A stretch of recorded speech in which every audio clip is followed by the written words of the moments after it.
오늘은 금요 저녁 기도회입니다. 창세기 50장 있는 말씀을 살펴보고 있습니다. 1절에 보니까 요셉이 그의 아버지 얼굴에 굽으려 울며 입맞추고라고 되어 있는데, 바로 49장에서는 이제 야곱이 있는 힘을 다하여 마지막 이제 죽음의 침상에서 아, 있는 힘을 다 끌어모아 가지고 12자녀들을 기억하면서 그들에게 각각 아, 그 미래에 일어날 일들을 예언하고 축복하는 시간을 가지게 됩니다.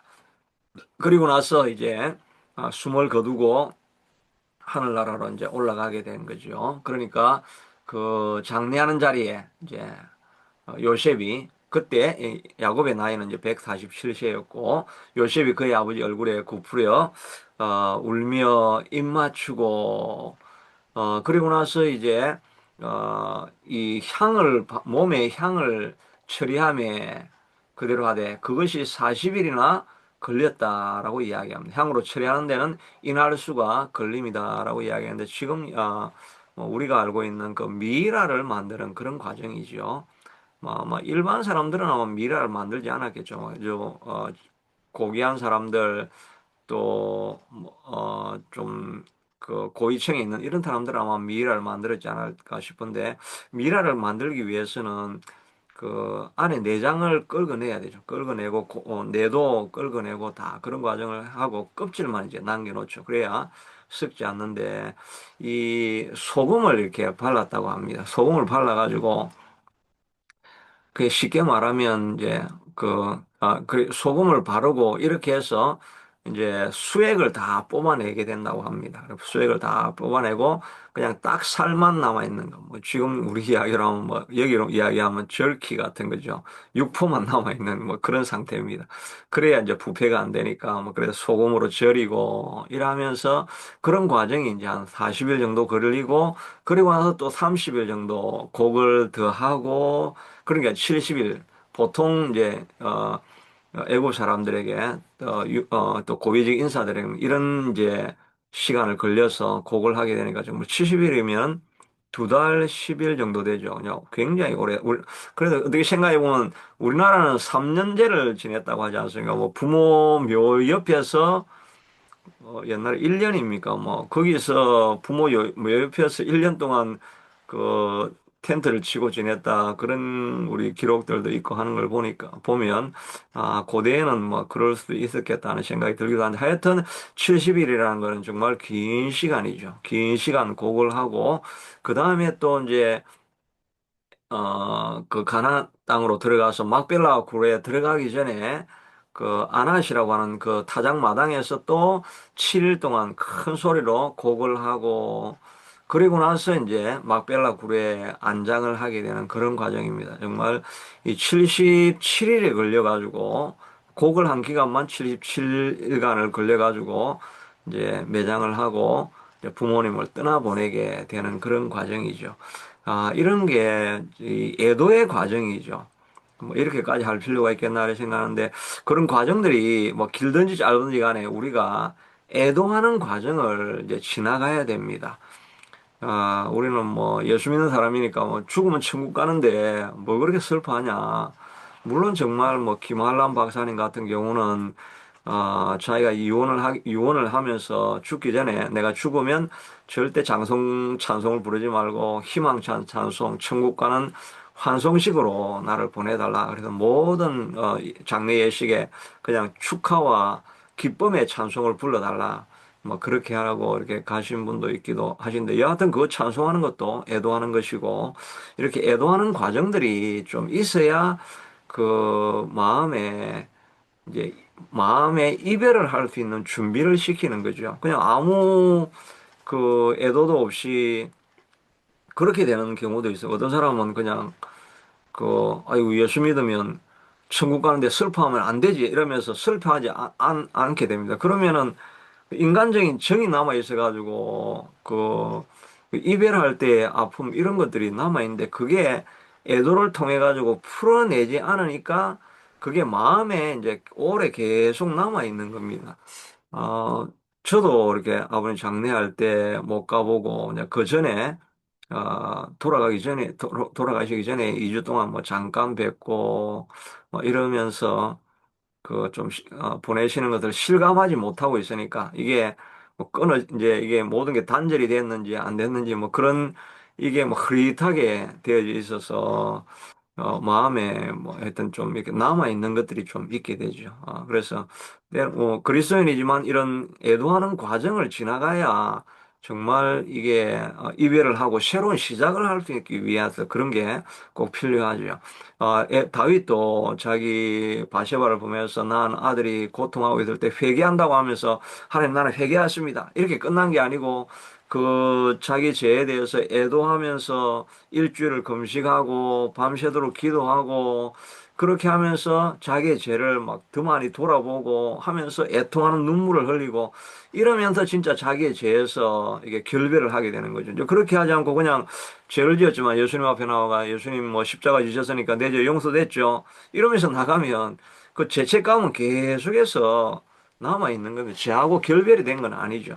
때로 죄를 해결을 하지만 하나님 앞에는 그냥 법적으로는 내가 그냥 딱 이제 회개가 되어서 나는 그러고 하는 사람이 되었지만 그러나 우리의 그 이 감성과 이런 모든 것들은 죄하고 결별하기 위해서는 애통하고 통곡하고 눈물을 흘리고 이런 과정들이 꼭 있어야 되죠. 그래서 감성적으로도 죄하고 내가 이제 구별되는 그런 과정을 지나가야 그 다음에 죄로 돌아가지 않는 그런 게 생기죠. 그래서 하나님이 회개할 때는 꼭 눈물을 주시고 애통하는 마음을 주시고 그 통곡하는 마음을 그렇게 우리에게 꼭 주시죠.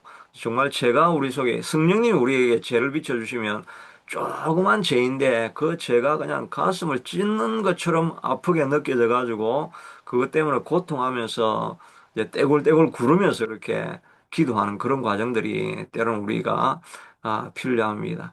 그런 역사가 이 교회 안에 우리가 있어야 되는데 이 교회 안에 기도하고 나면 예배하고 나면 정말 떼굴떼굴 구르면서 하나님 내 죄를 사죄하기를 원하면서 막 기도하고 그래가지고 막 통곡을 하고 그러다가 이 하나님이 주시는 죄사함의 확신 때문에 하나님이 주시는 평강, 기쁨 이런 거를 막 느끼는 일들이 그런 역사들이 많이 일어나야 돼. 그렇게 해야 이제 완전히 죄하고 이제 결별하고 수 있는 결단할 수 있는 힘이 생기는 거죠. 그리고 우리가 기도할 때도 예배하는 가운데서 하나님이 이런 하나님의 강력한 역사가 나타나서 죄로부터 단절하고 새롭게 시작할 수 있는 결단하는 마음이 예배를 통해서 일어나게 하여 주시옵소서. 죄를 끊는 역사가 이 예배를 통해서 성령의 임재를 통해서 역사하여 주는 것을 경험하게 하여 주시옵소서. 이렇게 우리가 기대하면서 예배해야 될 줄로 믿습니다. 금요기도에도 아, 우리가 예배하는 가운데 하나님의 강력한 성령의 역사를 통해서 새롭게 시작할 수 있는 힘을 달라고 우리도 기도하는 그런 일들이 이제 필요한 거죠. 어, 여하튼 이렇게 어, 요셉은 자기 아버지를 떠나보내면서 이제 결별하고 그리고 이제 마음을 정리하고 새로 시작할 수 있는 그런 길을 이제 걸어갈 수 있게 되는 것을 보게 됩니다. 이 죄도 정말 그래서 치유 사역하는 사람들 가운데 그렇게 하기도 하죠.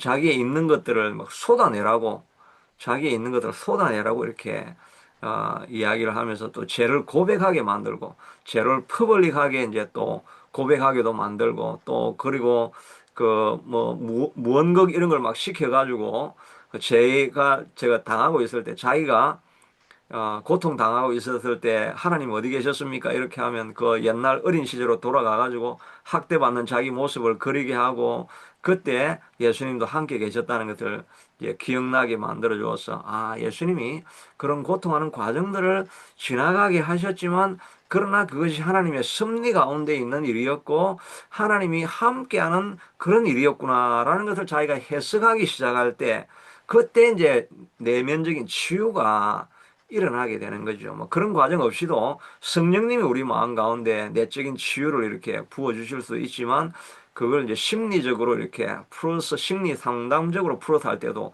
그렇게 하면서 보여주는 그런 게 있죠. 그런 과정들이 요셉에게는 심리 상담이 없었는데도 그대로 일어났습니다. 요셉이 아버지가 죽고 나니까 형들이 와가지고 이거 그 아버지 죽었지만은 아버지 죽을 때 유언이 뭔지 압니까? 절대 우리 남겨진 형제들 너 괴롭히지 마라. 걔들 다 불쌍하니까 좀 불쌍히 여겨주고 너 팔았다 해가지고 벌 주면 안 된다.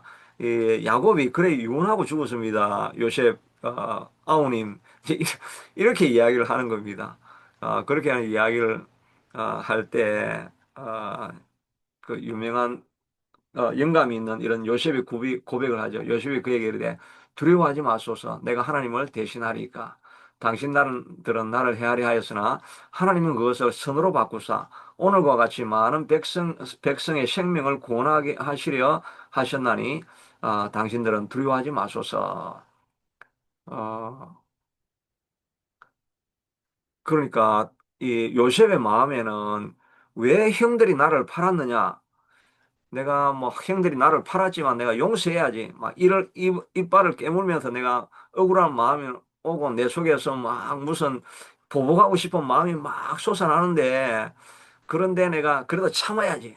내가 이제 하나님의 사람인데 참아야지. 이렇게 해서 억지로 참는 게 아니죠. 이거 해석이 다 돼버린 겁니다. 그때 내가 팔린 거는 하나님이 나를 이 땅에 보내어서 이 우리 가족들을 구원하기 위한 하나의 방편으로 이 사람들을 사용하셔서 내 형들을 사용하셔서 나를 이렇게 보낸 거구나. 이걸 그게 해석이 되어져 버린 거잖아요. 이게 해석이 되어 버리니까 이게 뭐 마음의 상처로 남을 수가 없는 것입니다. 우리가 하나님의 뜻을 하나님이 그래서 그랬구나 하는 것을 이해하기 시작하면서 우리의 상처가 완전히 해소가 되어지고 회복이 되는 그런 일들이 일어나게 되는 거지요. 그래서 우리가 억지로 용서를 내가 억지로 참아보자. 막 인내하면서 한번 내가 좀 용서해야 안 되겠냐? 그래도 예수 믿는 내가 좀 참아야지. 이러면서 억지로 참는 사람들은 참다가 마지막에 끝판에 이제 한번 터집니다. 나중에 그때 터져가지고 네 옛날에 내가 참고 참았는데 나도 사람인데 나도 너 참을 만큼 내가 참았다. 내가 얼마나 참았는지 아느냐? 이래가지고 막판에 이제 터뜨리기 시작하고 그걸 또 안고 살아가려고 하니까 얼마나 마음에 부대끼고 고통이 있었겠요. 마음에 평안이 없는 거죠. 그런데 하나님이 말씀해 주시는 것을 이해를 하고, 하나님이 그런 일들 가운데서 이렇게 해주셨구나. 그렇게 하면서 치유가 일어나는 거죠. 모든 사람들의 회복이 일어나고 아버지에 대한 증오가 있고 학대받았을 때의 그 고통 뭐 이런 것들이 다 있었지만 나중에 사람들이 예수 그리스도를 믿고 나서 사람들이 아버지 용서해야지 이렇게 용서하는 게 아니고 그게 아니고, 하나님이 이 과정을 지나가지고 나를 이 자리에 이끌게 하려고 하나님이 그런 과정을 지나가는 과정에 아버지를 사용하셨구나. 이렇게 이해를 하게 되니까, 이거 용서하려고 하는 게 아니라 그냥 하나님이 하신 일이니까 자연스럽게 이렇게 받아들이게 되는 거죠. 이 예수 그리스도를 영접할 때만 이런 치유의 경험을 할 수가 있는 거죠. 그렇게 될 때 우리가 온전히 죄에서, 우리의 상처에서부터 회복이 일어나게 되는 것입니다. 그러니까 우리가 막 강요해서 원수를 사랑해라, 용서해라, 그렇게 하지 않아도 우리가 하나님 성령님 이 마음, 이들의 고통에, 어, 찾아가 주시고 그들의 이해할 수 있는 눈을 열어주시고 성령님이 그 눈을 열어주시면 진정한 치유와 회복이 일어나게 되는 거죠. 오늘날 교회가 이렇게 사람들이 갈등하고 이민교회 안에 막 뒷말이 많고 진짜 앞에는 번지르르한 말을 하고 뒤에서는 다 뒷담화 한다고 진정한 그 화해나 이런 게 안 일어나죠. 그러니까 교회, 그 방문자들이 와보면 교회가 왜 이래 사늘한지, 왜 이래 뭔가 이렇게 한기가 돌지, 그 따뜻한 느낌을 못 가지는 거죠. 근데 정말 용서가 있는 공동체, 하나님 안에서 하나 되어져 있는 공동체, 그런 공동체는 뭐 사람을 빨아들이죠. 뭐 들어가면 정말 평안을 누릴 수 있고 진정한 안식을 누릴 수 있을 것 같은 서로가 진심으로 위로해주고 공감해주고 그 도우려고 하는 이런 마음을 느낄 수 있으니까 거기에 사람들이 이제 몰려들게 되는데 그러니까 교회 안에 하나님이 역사하시고 성령이 역사하는 그런 교회가 될 수 있게 되도록 애써야 되고 또 우리 기도에도 주의 성령님이 역사하는 그런 어, 그 기도회가 된다고 한다면 아마 사람들이 오라고 하지 않아도 다 몰려오게 될 날이 있을 줄로 믿습니다.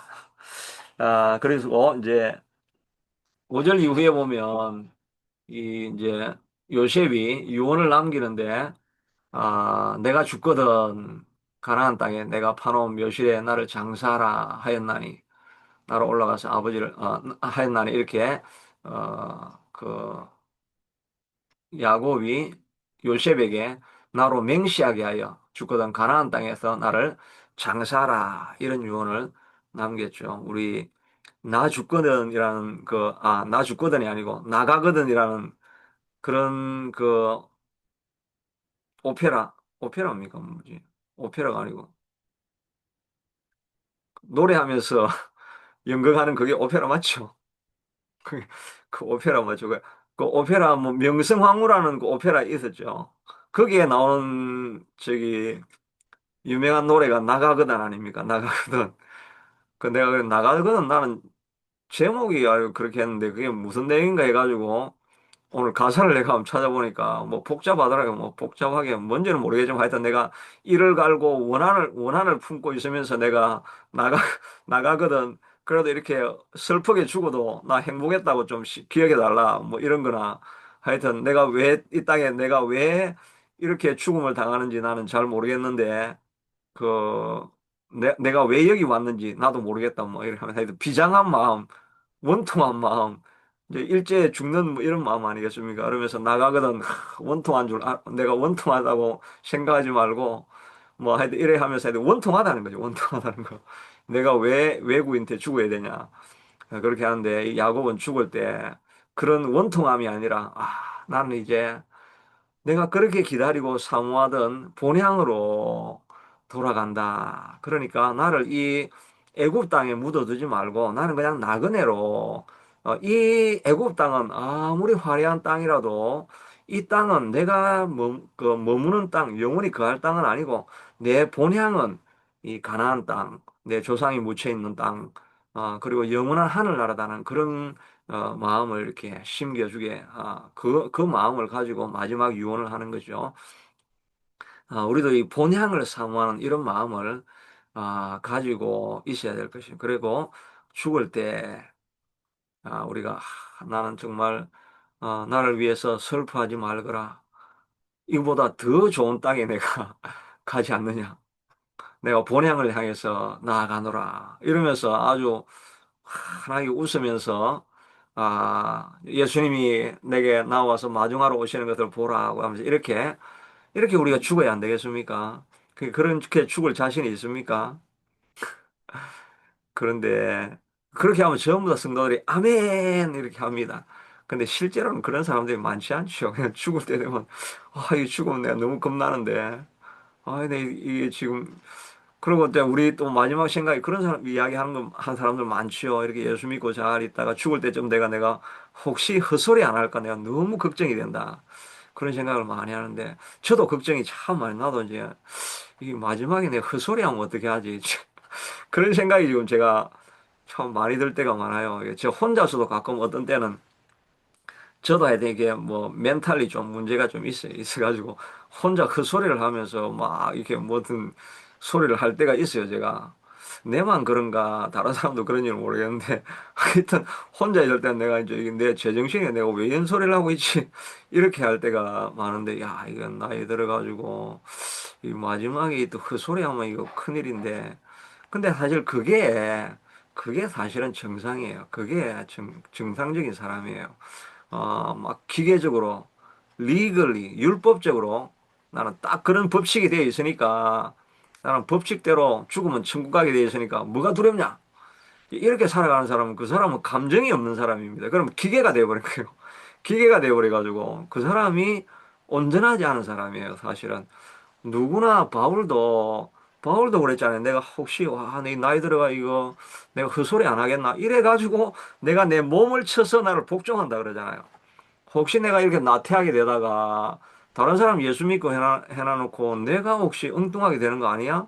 그런 두려운 마음이 늘 생기는 거예요. 그러니까 자기 몸을 쳐서 복종하고 죽을 때까지 우리는 의심과 믿음을 반복하면서 그런 실존적인, 좀 어려운 말로 하면 실존적인 고뇌 가운데 따라가야 그게 믿음이 있는 거죠. 그냥 막 기계적으로 나는 딱 했으니까 그냥 믿는다. 그냥 걱정할 것도 없다. 그러면 그거는 릴레이션십이 아니죠. 릴레이션십. 믿음은 떨어졌다가 붙었다가 하면서 갈등하는 가운데 하나님 그래도 내가 주님 붙들기를 소원합니다. 이런 그 간절한 마음, 가난한 마음이 있을 때 그때 은혜가 임하죠. 나는 뭐 정해져 있다 이러면은 하나님이 은혜도 뭐 필요도 없고 그러면은 하나님하고 릴레이션십이 필요 없잖아요. 이 현대 해석학적인 문제, 철학적인 해석학이라는 게 다 사실은 그렇게 그런 문제죠. 삶이 원래는 복잡한데 너무 단순화시켜가지고 기계적으로 한다. 그런 사람이 교회에서 제일 무서운 사람입니다. 그럼 예수 믿는데 뭐 걱정을 하냐? 상처 입은 사람들한테 질병 있는 사람들은 예수 믿으면 고쳐지니까 걱정하지 마. 뭐 걱정해? 이렇게, 물론 믿음 있는 사람들이 그렇게 정말 기도 많이 하신 분들이 그렇게 선언적으로 말씀하시는 것, 그러면 정말 믿음의 표현이기도 하지만, 뭐 어떤 사람들은 막 율법적으로 막 그렇게 이야기를 하는 사람들은 정말 믿음이 없는 바리새인 같이 된 마음이 강팍해진 사람들입니다. 우리는 죽을 때까지 이런 고민과 갈등을 하면서 그래도 붙잡아 예수님 떠나지 않으려고 몸부림치면서 살아가고 있는 이런 과정들이 우리 실존적인 믿음, 깨어있는 믿음이 가야 되는 그런 과정입니다. 우리는 본향을 향해서 가야 되는데 요셉도 마찬가지. 요셉도 이스라엘 자손에게 맹세시키게 이르되 하나님이 반드시 당신들을 돌보시리니 당신들은 여기서 내 해골을 메고 올라가겠다 하라. 이 요셉도 여기는 내가 총리로 있기는 비록 하였지만은 여기가 내 본향이 아니고 내가 가야 될 것은 영원한 하나님 나라, 또 우리 조상들이 묻혀 있는 가나안 막벨라 굴에 내가 묻혀야 될 땅이고 나는 그곳을 향해서 나아가는 사람이다 하고는 그것을 고백을 하고 그리고 자기 자손들에게 물려주는 유산도 마찬가지로 너희도 마찬가지야. 죽고 나면 너희들 어디로 가는지 아느냐? 영원한 나라를 바라보면서 그 나라를 향해서 살아가야 될 삶이 우리의 삶이야라고 하는 그런 교훈을 남기면서 본향을 향해서 나아가는 사람들인 것을 보게 됩니다. 실제로 이게 보면 출애굽기 13장 19절에 보면 모세가 요셉의 유고를 가졌으니 이는 요셉이 이스라엘 자손을 단단히 맹세하게 하여 이르기를 반드시 너희를 하나님 찾아오시는 너희는 내 유고를 여기서 가지고 나가라 하였습니다. 그래서 모세가 나올 때 요셉의 유고를 들고 나옵니다. 그리고 나서 실제로 이 여호수아서에 보면 여호수아서 24장 32절에 보면 또 이스라엘 자손이 애굽에서 가져온 요셉의 뼈를 세겜에 장사하였으니 이 요셉의 뼈를 세겜에까지 들고 온 겁니다. 진짜 그를 들고 와가지고 이제 여기는 막벨라 굴은 아니지만 하여튼 가나안 땅에 이렇게 심겨 두면서 요셉을 통해서 조상들의 그런 유언을 통해 가지고 조상들이 남겨진 그 선한 선언을 붙들고 뼈를 가나 땅에 묻으면서 자손들이 돌아보면서 여기가 우리가 가야 될 땅이야. 우리는 이 땅을 살아가지만 그래도 영원한 나라를 바라보고 있는 그런 사람들이야 하는 것을 이 유고를 들고 다니면서 그 사람들이 바라보면서 생각했을 거잖아요. 우리가 남겨야 될 유물이 그거잖아요. 우리 어머님은 이렇게 사셔서 우리 아버지는 이렇게 이런 과정들을 지나가면서도 믿음을 붙들면서 이런 삶을 살아가셔서 하는 그 뭐 들려주는 간증의 이야기도 있을 수 있고 유품도 저도 생각해 봐야 되겠네요. 유품을 좀 뭘 남겨놔야 되겠네요. 막 눈물이 떨어져 있는 성경책이라든지 뭐 이런 걸 좀 해야 되는데 이제 조금 뭐 제가 여기서 계속 꿀물을 좀 먹으니까 꿀물도 조금 흘리고 막 이러면서 눈물같이 해가지고 바로 우리 아버지가 기도하다가 눈물을 얼마나 흘렸냐 좀 이제 찢기도 하고 이러면서 막 이게 얼마나 성경을 많이 읽었으면 이렇게 성경이 찢어졌냐 막 먼지도 좀 묻혀가지고 이렇게 좀 시꺼멓게 돼가지고 너무 책장을 많이 넘겨가지고 이 새까맣게 된 성경책을 봐라. 이게 책이 닳도록 성경을 읽어야 된다는 거. 우리 아버지 유품 아니냐? 유품 남길 만한 게 없네요. 무슨, 무슨 유품을 준비해야 될 것인지 지금부터 제가 좀 생각을 해봐야 되겠습니다. 유품을 준비해가지고, 그 어디 그러다 두면 우리 아버지가, 아, 옛날에 저렇게 우리 아버님이 어려울 때도 저런 길을 지나가셨구나. 뭐 사진이라도 좀 남겨놔야 돼. 놔든지 뭐 이래야 되겠 어디 가갖고 뭐 산꼭대기 올라가 손 들고 있는 이거 찍지 말고 기도하고 있는 거 이걸 좀 찍어달라고 그래야 좀 이야기를 해야 되겠네요. 그 산꼭대기 가고 뭐 해변에 가가지고 단풍 보면서 뭐 손 들어봤자 아무 소용없습니다. 기도하는 걸 찍어가지고 그걸 액자에 걸어가지고 진짜 그걸 크게 해가지고 액자에 걸어가지고 이제 아 저는 영정사진에 기도하고 있는 이 영정사진을 들고 가라 그래야 되겠구나. 그래가지고 얼굴만 다 해가지고 뭐 죽어가지고 80대 가지고 뭐 쪼그랑 할아버지가 됐는데 그거 아니고 막 40대 막 그 반짝반짝하는 얼굴 걸어놓으니까 너무 좀 이상하지 않습니까? 차라리 그냥 무릎 꿇고 기도하고 있는 그 나이 들어서도 죽기 전에 딱 기도하고 있는 이 사진을 딱 해가지고 딱 걸어놓으면 장례식에 찾아왔던 사람들이 얼마나 영감이 충만하겠습니까? 얼마나 크, 기도하다가 죽으신 분이시구나. 이야, 저기 설교하다 보니까 하나님 막 영감을 부어주시네요. 영감을 부어주시네. 아, 유품이 그런 게 돼야 되는구나. 진짜 그 영정사진이 그런 거야 되겠네요. 진짜 생각해보니까 이 기도하는 사진을 제가 했던 딱 이렇게 좀 멋있게 만들어가지고 우리 아들 보고 찍어야 되겠네요. 내가 죽기 한 10일 전에 이제 막 숨이 막 넘어갈 때쯤 됐잖아요. 그때 제가 이제 딱 의자에 내려가지고 내가 무릎을 꿇고 막 십자가를 붙들면서 막 기도하고 있는 이걸 내가 사진을 좀 찍어라 이래야 되겠네. 아, 그렇네. 이제 그걸 딱 찍어가지고 장지에 들고 갈 때 딱 이렇게 가져가면서 모든 사람들이 다 기도하면서 우리가 죽어야 되지 않겠는가. 그걸 지금 남기면, 야, 그거 진짜 뭐 100편의 설교보다 나은 설교일 것 같네요. 아, 하나님 감사합니다. 이런 영감을 주시다니. 예, 이렇게 우리가 그 나라를 바라보면서 영원한 나라를 사모하면서 가는 우리 그런 우리의 삶이 되어야 되겠죠. 그래서 믿음을 따라서 살아가는 사람들에 대해서 히브리서에서 그렇게 이 믿음을 따라가는 사람들에 대해서 이야기를 했습니다. 이 사람들이 다 믿음을 따라서 죽었으니 약속을 받지 못하여서 그것들을 멀리서 보고 환영하며 땅에서는 외국인과 나그네 임무를 정언하였다. 그들은 다 나그네 인생을 살았다 하는 것입니다. 그래서 생명에 연연하지 않고 살아가던 사람들 아닙니까? 아닥사스다 왕이 절해라. 절하면 살려주겠다. 혹시 너희가 실수로 해서 절 안 하는 거 아니냐? 내가 한 번만 더 기회를 줄 테니까 절하면 너희 지위도 그대로 회복시켜 주겠고 여전히 잘 살 수 있게 해주겠다. 내가 너희를 얼마나 총애를 했는데 너희가 모든 사람들에게 내 나를 모욕하고 내 체면을 꾸기게 너가 내 말을 거역하면서 절을 하지 않으면 절을 하지 않을 수 있겠느냐? 나를 봐서라도 너가 절을 한번 해야 되지 않겠느냐고 뭐 세운 동상이 아무거나 아니라도 내가 너희한테 얼마나 잘해줬는데 내 체면을 봐서 너 절을 한번 해야 안 되겠냐? 그렇게 아닥사스다가 그렇게 애거를 하는데도 이 우상 섬기는 일에 대해서는 왕이시여 우리가 할 말이 없습니다.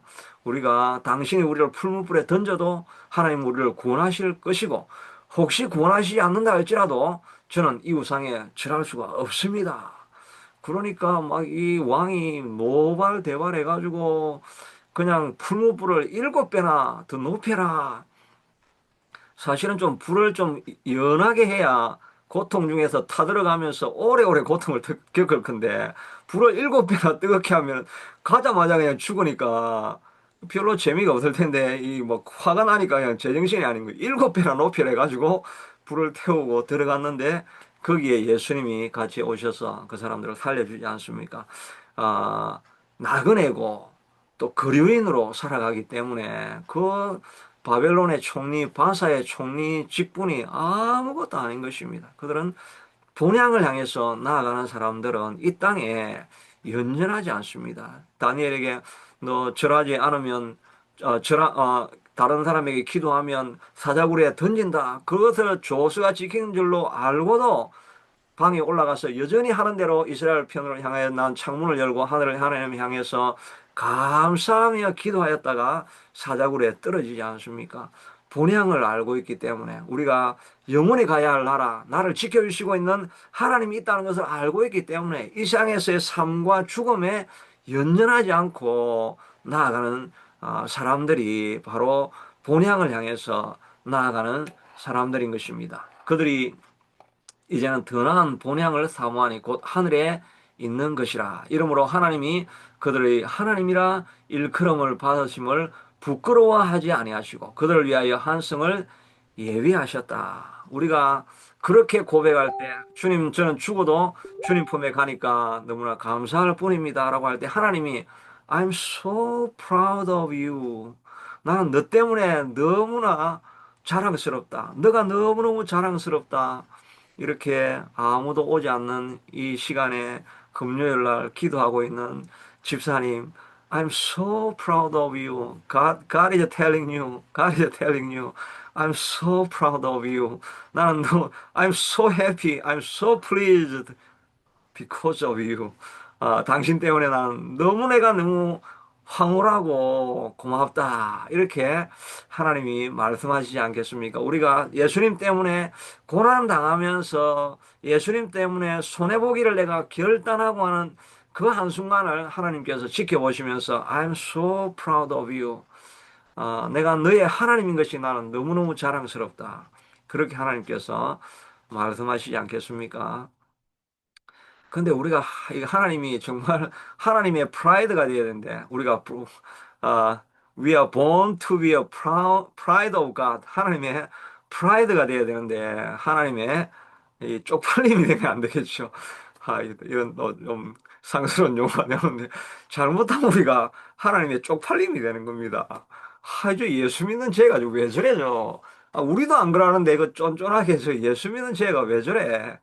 우리 예수 믿지 않는 우리도 그냥 이렇게 재밌게 잘 사는데 이 교회가 뭐 왜 자꾸 싸우고 난리를 치고 이래.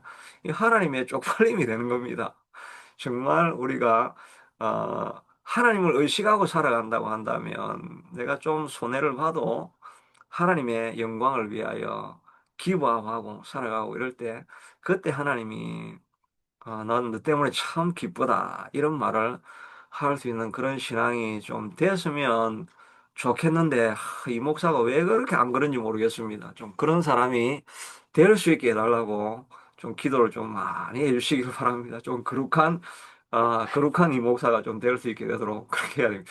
그리고 이또 본향을 향한 사람들은 믿음을 가냐. 안 보이는 것을 있는 것이라고 믿고 가는 사람들이 있기 때문에 믿음으로 가는 겁니다. 그러니까 사방으로 둘러싸임을 당하여도 또 답답한 일을 당하여도 핍박을 당하여도 거꾸로 때림을 당하여도 우리는 안 보이는 것을 보고 가니까 뭐 넘어지고 자빠지고 어떻게 하든지 간에 우리는 간다. 우리는 간다. 우리는 뭐 못 먹어도 고우다. 우리는 어떻게 하든지 갈 수 있게 하나님께서 만들어 주신다. 그렇게 해서 만신창이가 되어도 그냥 우리는 앞으로 가는 사람입니다. 눈에 그 보이는 것을 보고 가는 것이 아니라 눈에 안 보이는데 눈에 보이는 게 없는 사람이 제일 무서운 사람 아닙니까? 우리는 눈에 보이는 게 없는 것입니다. 정말 눈에 보이는 것이 없는 사람인 것입니다. 그냥 안 보이는데 그냥 그것을 믿고 간다고 하니까 세상이 감당할 수 없는 그런 사람으로 살아가는 거죠. 아무리 만신창이가 되어도 다윗은 너 가면 포박이 될 것이고 폭도들이 너를 기다리고 있고 그렇게 하는데도 그냥 우리는 그냥 가는 겁니다. 그냥 하나님이 함께 하신다는 것을 사람들은 폭도가 보이고 포박이 보이고 감옥이 보이고 그게 보이는데 이 바울은 하나님이 보이는 것이 하나님이 보이니까 그냥 어떻게 하든지 앞으로 전진하는 사람들이죠. 우리가 어떤 절망적인 순간을 당하고 환경이 어려운 상황이 있더라도 본향을 향하고 믿음으로 가지고 가는 사람은 거꾸로 떨어지지 않고 넘어지지 않고 계속해서 전진하는 사람이 되어야 하는 것입니다. 마지막으로는 이 요셉을 보면서 우리가 배워야 될 것은 형들이 와가지고 어, 이 거짓말하면서 너 그 아버지 야곱이 요셉에게 이러기를 내 형들이 내게 악을 행하였을지라도 이제 바라건대 그들의 허물과 죄를 용서하라 하셨나니 당신 아버지의 하나님의 종들이 우리 죄를 이제 용서하옵소서. 이게 거짓말을 막 하면서 좀 살려달라고 하는 그런 애걸하는 그런 마음을 보이죠. 그러니까 그때 그 말을 듣고 요셉이 울었다고 하는. 그 형들을 보니까 이 처근한 마음이 생기는 것입니다. 자기는 모든 상처들을 하나님과 동행하면서 해석을 통해서 나는 내 모든 상처가 다 씻겨졌는데 이 죄지은 형들은 그죄 굴레에 매여 가지고 아직도 자유함을 얻지 못하는 거죠. 죄를 지은 사람은 어쩔 수 없이 그렇게 살아가야 됩니다. 하나님은 용서하셨지만 이 땅을 살아가면서는 마음 편하게 살 수는 없는 거죠. 뭐 살인자가 우리를 살인자를 사면을 해준다 해도 그 사람들은 죽을 때까지 그 죄책감을 가지고 게 되는 것입니다. 그러니까 죄를 짓지 말아야 되는 거죠. 하나님은 다 용서하신다 할지라도. 근데 이렇게 죄 속에서 있는 이 고통하고 있는 이 형들을 보면서 처근한 마음, 불쌍히 여기는 마음을 가지게 되면서 그것도 울었더라고 이야기하지 않습니까? 이 그리스도 안에서는 이런 감성이 살아 있어야 됩니다. 이 예수를 잘 믿는데 세월이 지나가면서 봉사는 막 그냥 막 교회를 뒤집으면서 봉사를 하는데 감성이 없는 거예요. 사람에 대한 그런 그 공감하는 능력이 없는 거예요. 긍휼히 여기는 이런 마음이 없는 거예요. 일은 많이 해라지만 일은 하고 지나가면 옆에 있는 사람들은 다 상처 입었다고 이야기하고 이런 게 믿음이 좋은 게 아니에요. 믿음이 있는 것은 일을 하든지 안 하든지 공감하는 마음, 다른 사람의 상처를 보면서 같이 울어줄 수 있고 마음이 정말 부드러워져서 다른 사람을 긍휼히 여길 수 있는 마음, 이게 신앙의 성숙하고 하나님이 동행하는 표시인 거죠. 장군처럼 막 일어나가지고 믿음이 있으니까 모든 것을 깨부시고 나아가자. 이런 게, 그런 게 믿음의 능력의 표시가 아니라, 믿음이 정말 그런 믿음이 있는 사람들은 마음이 부드러워 있습니다. 다른 사람의 아픔에 공감을 하고, 고통을 보면서 눈물을 흘리고, 그들의 고통을 내가 어떻게 이해하고 치유할 수 있을까? 이런 마음을, 믿음이 있는 사람은, 하나님을 만나는 사람은 그런 마음을 가지게 되어 있어요. 예수님이 가난한 자를 위해서 생명을 바치고 수고한 그 예수님을 동행하고 바라보고 하고 있는 사람들은 다른 사람의 아픔을 공감할 수 있는 사람이 돼야 되는 거죠.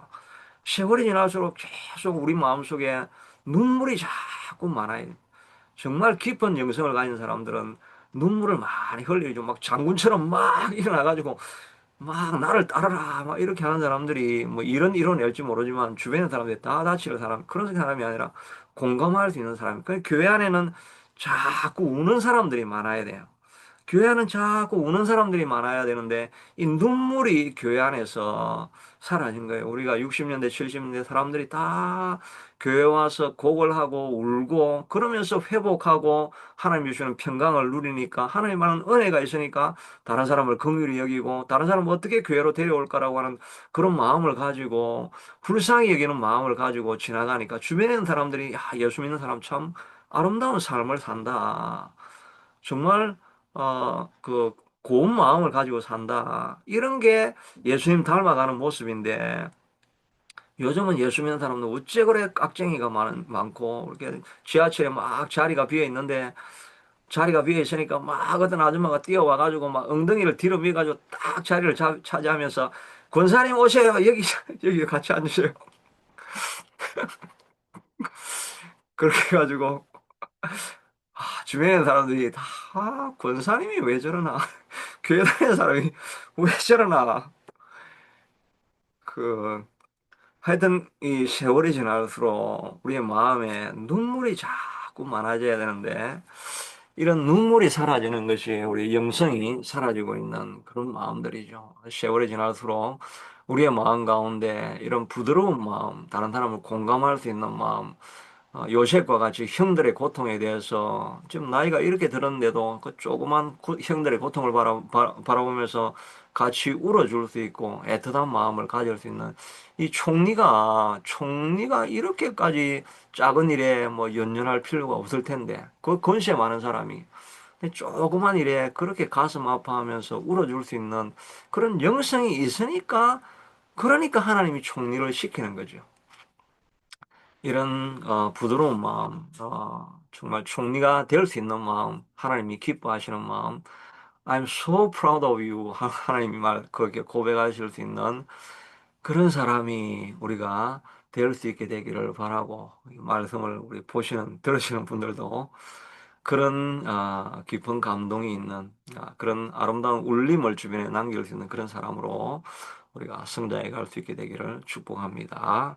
고마우신 하나님 감사합니다. 정말 이 야곱의 죽음이 이렇게 아름다운 공감을 자아낼 수 있게 되도록, 또 요셉은 또 그것을 이렇게 아름답게 마지막 장례를 만들어가는 과정을 보게 됩니다. 우리도 정말 두렵고 떨리는 마음으로 우리도 장래 틀을 지나가면서 우리의 남은 인생이 다른 사람에게 이렇게 아름다운 향기를 남겨줄 수 있고, 정말 사랑스러운 여운을 깊이 남겨서 어, 하나님의 아름다움을 드러낼 수 있는 그런 우리의 죽음도 맞이할 수 있게 되도록까지 하나님 우리를 지켜주시고, 우리의 마음 가운데 어, 세상을 따라서 강팍해지지 아니하고, 주변에 있는 사람들에 따라서 또 교회 분위기에 따라서 그런 강팍한 마음으로 남지 아니하고 여리고 부드럽고 선한 영성을 끝까지 가져갈 수 있게 하도록 위로의 성령님 찾아오셔서 우리 모두의 마음을 위로해 주시고, 특별히 상처 입은 백성들, 교회에도 얼마나 많습니까? 상처 입은 백성들 하나님께서 찾아가 주셔서 위로하시고 회복해 해 주셔서 모든 교우들이 다 깨끗한 마음, 평안한 마음 가지고 있어서 아름다운 공동체가 되어서 누구든지 찾아오고 머물고 싶은 그런 교회들이 다 될 수 있게 되도록 도와주시고, 우리 웨이메이커 교회도 그런 교회가 되게 하시고, 이 기도회가 시간이 지날수록 점점 그런 아름다운 기도회로 남아서 선한 영향력 미칠 수 있게 축복하여 주옵소서. 예수님 이름으로 기도드리옵나이다. 아멘.